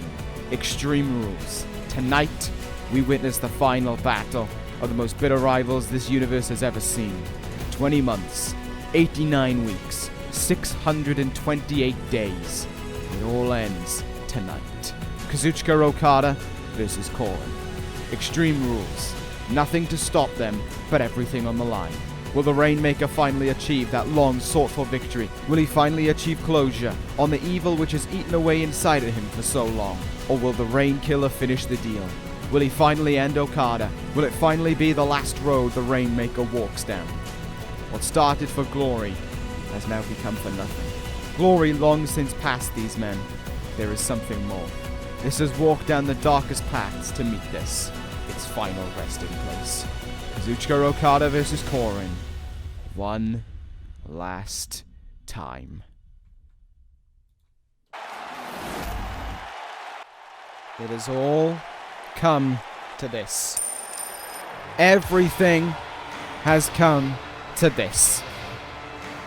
Everything is down to this one moment in time, where the most heated and personal rivalry in the history of this universe meets its resting place. Kazuchika Okada heads towards the ring. The last time these two guys faced off in a one-on-one contest was December 2018. Koren won. The last time Okada won was October 2017. That is 16 months ago since Okada last beat Koren. 16 months have passed since then. And yes, 16 months of greatness passed for Okada. 16 months of glory passed for the Rainmaker. The Royal Rumble win. The WWE Championship. But 16 months later, he cannot escape the man who lives within him. The deep, dark evil within him. He cannot escape Coren. And here tonight, he looks to end it. He looks to finish the deal. He looks to put things over once and for all. And he risks everything. You have to remember, this wasn't Coren challenging Okada. This was Okada challenging Coren. This was Okada begging for one more shot at this man. This was Okada desperate for one more shot at this man. Because he knew he had to have closure. And he knew just how to get the attention of this man. Okada puts his career on the line. And as he said on SmackDown Live, this isn't about Rainmaker versus Rainkiller. This is Kazuchika Okada versus Coren. And I think that is the truest thing that Okada could have said. This stopped being about gimmick names. This stopped being about a royal thing. This stopped being about a rivalry a long, long time ago. This is about hate. This is the epitome of hate. This is personal. This has been personal for a long, long time. This is the resting place. February 25th, 2019, Anaheim, California. Extreme Rules. One thing rests here tonight, at the very least. That is the story of Okada versus Coren. The only question is, will Okada's career rest with it? We will find out here. Extreme Rules. Every weapon is at their beck and call. You can only win in the ring, but you win by pinfall or submission. You don't win by knockout. The referee cannot stop this match. None of that.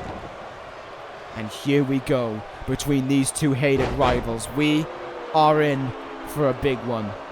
Everything here tonight has had some semblance of a rivalry to it, has had something attached to it. Styles and Ambrose was to do with as far back as the Intercontinental title and had a more broader thing with the originals. The Tornado Tag had something to do with the Dangerous Alliance as a whole against Matt Riddle, and Riddle needed to get that one big win over them. This is just pure hatred on display.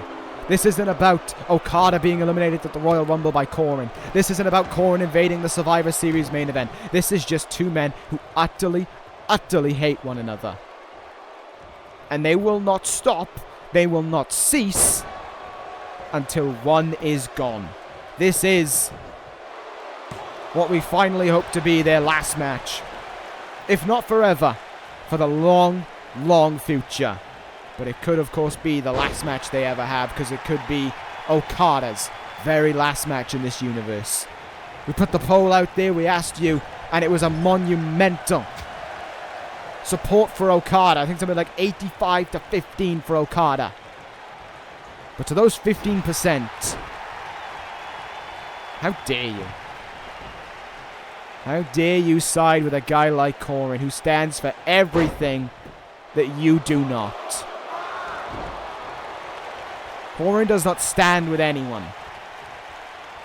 He does not stand for anyone but himself. And his own riches, his own greed. That's all that he stands for. And Okada is looking to do everything in his power to try and stop that here tonight. Big DDT there from Okada. To the outside we go now, and for the first time in this match, a weapon will come into the mix. What will Okada pull up from under the ring? Well, there we go. The first one of this night is what kicked off this night. A table in the ring. A table from Okada to be added for us all to bear witness to, and some steel steps can be added to the mix as well. Okada with some... Oh no, misses with the steps there. Coren evaded. Oh, but only once. Only once did he evade. Heavy hit with those steel steps there. Okada setting up the table in the corner. Coren with a nasty elbow. I thought he was going to put him through it there. I'm going to do my best in this match to make sure not to call Okada the Rainmaker, because this isn't, like he said, this isn't about Rainmaker anymore. This is about Okada. I still have no problem calling Coren a son of a bitch, a bastard, a prick, whatever other fruitful language there is for this guy. But this is just Kazuchika Okada. In his purest form, in his most humane form, stripped back of everything that made him the Rainmaker. This is the most human we've ever seen Okada. It's also the weakest we've ever seen Okada. The most vulnerable we've ever seen him. But that doesn't mean that he isn't fighting, because he's doing that right now. Into the barricade, there goes Coren. Okada trying to fight Coren in his own playground. Oh my god, I don't know. Double underhook. Brainbuster! Right in the thin padding on the outside.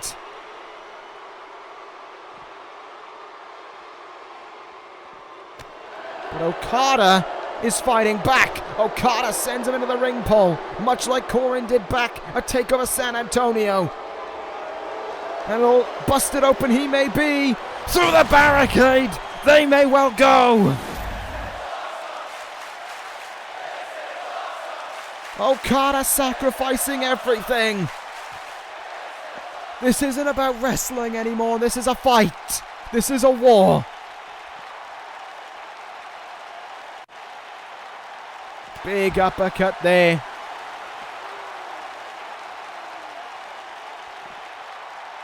But these two guys squaring up with one another right now, consistently countering one another as well.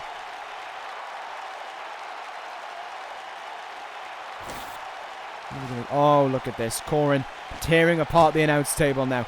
Ripping it seam by seam. This is a very interesting sight indeed. Coren tearing it apart. Oh, into the ring pole goes Okada. And his head bashes off it as well. And that open wound could be about to get a hell of a lot more worse. Okada fighting back there though. Great stuff. Sends him into the announce table, sat by it. It was only a week ago we saw Gargano versus Ciampa, but that was about brotherhood. That was about family. This ain't about that. This is about hatred. This is just the most pure form of hatred being displayed. Betrayal is not the same as hatred. And we're seeing that here tonight. Into the table Okada goes. And through it both men go as well. Through the table goes Okada. And could have his career shattered with the table? No. An all-important kick out of two by the Rainmaker. But Coren is in complete control right now in the ring.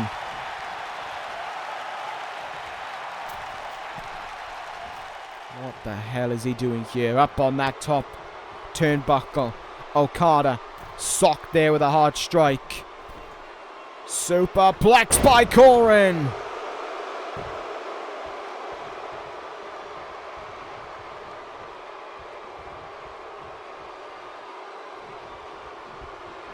And the more I'm watching this match, the more I'm watching Okada just disappear. The more I'm oh my...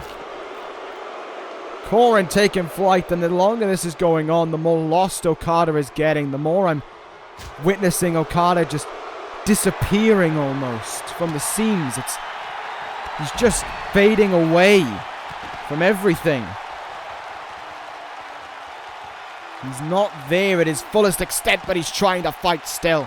Into the ring pole again goes Coren.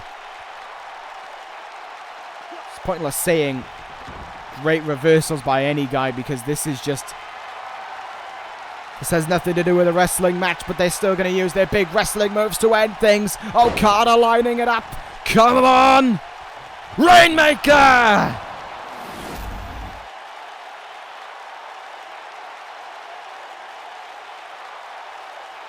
Okada strikes with the Rainmaker in the middle of the ring. Has he saved his career with it? There's two. Oh, there's a kick out. There is a kick out. But the Rainmaker pose is struck. Okada's not giving in yet. Not for 1 second. Here he goes. Clothesline from Okada. And a second. Drop kick from him too. Okada's fighting. The blood may be surging through the head of Okada, but it's also surging through his heart. Coren trying his best to stop him right there and then. Up and over the... No, no, no. Oh, don't... Oh, this doesn't look good. Out on the apron. Wait a minute. DDT. Onto it! Look at how Okada's head spikes. All that body weight comes down on his neck.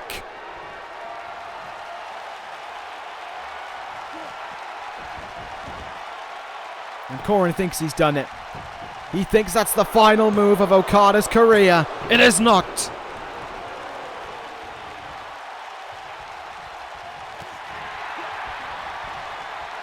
Okada still fights back, but Koren has him hoisted up in a powerbomb, but his back gave out on him. His back gave out on him. I think he was going to look to powerbomb into the steps. Okada can count his lucky charms. STO from Okada now. Royal Rumble winner. The 2018 Royal Rumble winner, the former WWE Champion. All these accolades Okada has achieved. Can he achieve the greatest one of all? Can he finally beat Koren for the first time in 16 months? Tombstone by Koren. He counted Okada right then and there. He read Okada's own move against him. Out of the ring we go now. Oh my God. This has just been a brutal fight. Both guys are bleeding. There is blood on the face of Koren. There is a deep wound on the head of Okada. But these guys don't give in. Big headbutt there by Koren. Keep on going. Into the announce table when Okada face first. But Okada sends Koren into it now. A lot of fighting going on around it.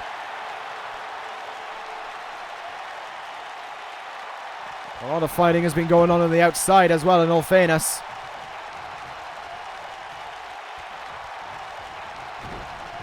Will it reach its end anytime soon? Will this match be reaching its end anytime soon as it keeps on going here? No, double under brainbuster! It might be reaching its end, but for all the wrong reasons. Clock strikes 12. Oh my God, this could be it. This could be it. 1, 2. Yes! Okada kicks out at 2. And the irritation through Koren must keep on going. Look at the blood on the face and now the chest of the Rainmaker. He is a bloody mess, but he is still fighting. Okada won't give in on us. He won't give up on us. Tombstone. Chinlock applied here. Koren won't tap out. He just won't. This man is not going to tap out here. Okada can try as he might, but he was not going to finish him right then and there. That just was not happening. Duck under by Koren now. What could we see? Spine buster. And Okada's head smacking off the remnants of that table there.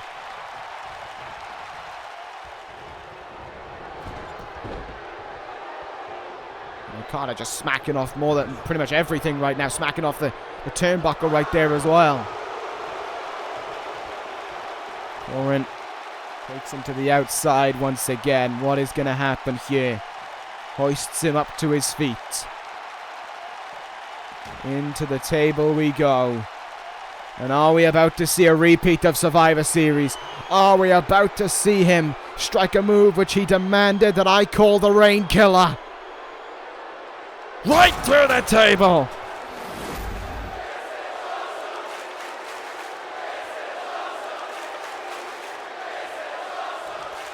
The Rain Killer through the announce table. And Okada may finally get the chance to be put out to pass. Koren may finally get the chance to own that nickname. He may finally have done it here. Okada kicks out again. It's still on. It's still going. His heart still beats. He just does not give up. But here we go, another weapon being added to this match. Koren with a chair in hand now. Okada slow up to his feet, but the fight continues on the outside. Chair dropped. Okada! Rainmaker! It's on the outside. He can't get the win out there, but the Rainmaker hits again. For the second time in this contest, Okada hits big with a Rainmaker. Oh, but Koren doesn't stop. But neither does Okada. These guys fighting it out on the outside right now, brawling it out on the remnants of that table. Neck breaker by Okada. Koren in jeopardy for a moment. Uh-oh. Clubbing blow in the back there by Koren. And Okada again into the ring pole. I'm surprised Koren hasn't thought about repeating San Antonio, repeating the move that he thought finally killed Okada once and for all when he kicked his head into that ring pole. On that one fateful evening. Koren dumping the steel chair down there. He wants to add another weapon to this match. Is he thinking another table? Is he thinking much worse? It's another table being added to the mix here. They've already been through one. And Okada getting a face full of another. Look at that. Look at how Okada just cannot stay down. Just refuses to stay down in this one. No matter what he's been through. He just cannot stop. Oh my. The thud. The thud of a steel chair meeting the head of Okada. And Koren wants to tap him out. Koren wants to submit Okada right now to finish things off, to finish the career of the Rainmaker right now with a submission. But Okada cannot give in. He will not give in. He fights out of it there. Nice uppercut. Has Koren on the back foot slightly. Come on, Okada. Keep on going. Drop toe hold into the table. If only it was propped up. Okada, though, has the table right now, setting it up right here. Back in the ring comes Koren quickly. He's not going to be stand. No. Double unhook brainbuster. Oh! Oh, no. Oh, God. Every time that move strikes, I fear the end is on its way. Chicken wing facebuster. Koren goes into the cover. Has he finished Okada right now? Yes! Look at that. A kick out at one. And Koren's face tells the story of shock. But an arena of silence could be on its way. Clock strikes 12. Yes! Stopped! Stopped by Okada. We've seen 2 clock strikes 12s in this match, I believe. Maybe just one. We've definitely seen 2 Rainmakers. Popping him up on his shoulders. Death Valley driver. I'm not too sure if Koren hit the steel chair or not. But Okada not giving in. Sending Koren into that turnbuckle. What are we going to see here from Okada now? What the hell is he going to do against Koren? Oh, back elbow. Koren's going to fly from the top. He's going to go for it all. Oh, what a slam. What a slam from Okada. What a counter he found right there. And now it's time. Is it time for Koren? No, the back gave out on Okada. How it gave out on Koren earlier. It happened to the Rainmaker. Twisting suplex drop. And look at how much that just stopped Okada in his tracks. Look at how that just ceased all operations for him. Into the table. Oh, but Okada fights his way out of it. And now into the table goes Koren. German suplex there by Okada. They are giving it all. They are doing everything in their power to end each other. They are giving every little bit of heart that they have. Every little bit of heart that even Koren has to finish this thing. Powerbomb through the table. Okada doesn't stop though. He smells victory in his grasp. Come on! Rainmaker! Please pin him. Please pin him. Pin him. End it. It's over. 1, 2. Oh.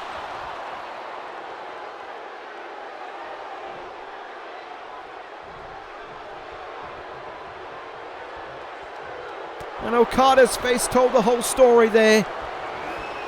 Oh my God, no. Oh my goodness, no. No, no, no, no, no. Not another Rain Killer. Rain Killer on the out. From the apron to the floor. The Rain Killer connected. DDT on the outside by Koren.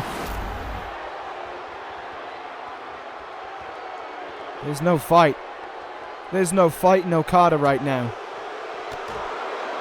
There's nothing from the Rainmaker. No, wait, there is still life. There is still life in Okada. He brings them back in the ring. He's still got something to give. He's still got something.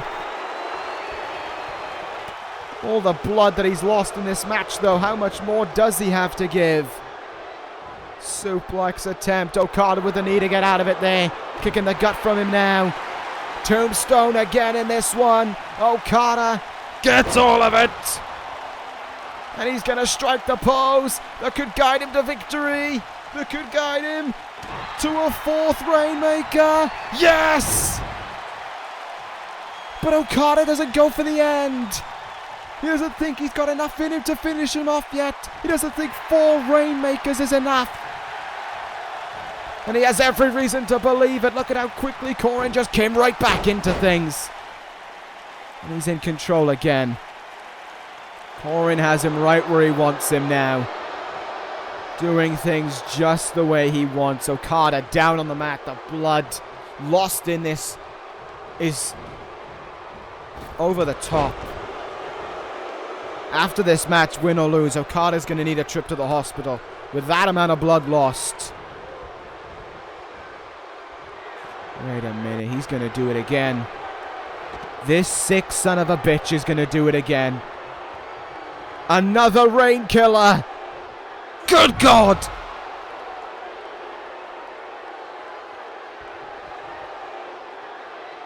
And another sickening fall for Okada. Back in the ring we go now. Oh no. Clock strikes 12. Oh no. No. This is it. 1, 2. Are you kidding me? There's still fire. There's still breath left in Okada's lungs. But it could be one move away. Yes! He does it! He fights out of it! He fights out of the clock strikes 12! And here goes Okada! Lariat! Lariat! He's not letting go! Trio of wristlock lariats! Okada knows what he's got to do to win! Rainmaker number 5! Come on! You could do it, Okada! You could do it, Rainmaker! Rainmaker number 6! Corey twisted inside out! Let this be the end! 1, 2, he's done it!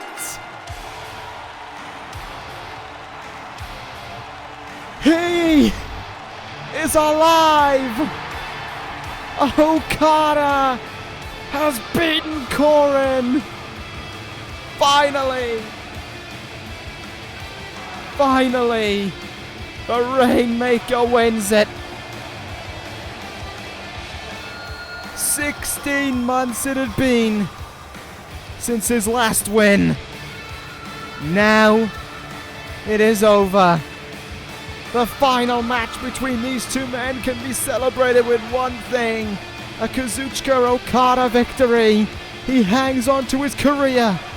He hangs on to his life in this universe. And he did it by beating Koren. Okada, your winner this evening. And he stands there and soaks in the victory. And he has every right to, because he earned every last drop of it. Along with every last drop of blood that surged from his head. But one man doesn't want the victory celebration to continue on. Through the crowd comes Nakamura. German suplex. Are you kidding me? Nakamura jumping Okada. Kinshasa. Not a moment to celebrate victory. Nakamura pouncing on him. Pouncing on a weakened, defenseless Okada. Kinshasa again.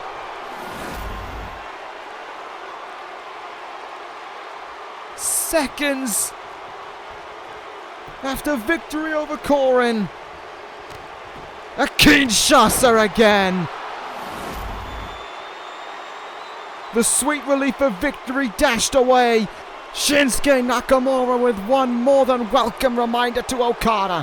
One door closes, another one kicked open.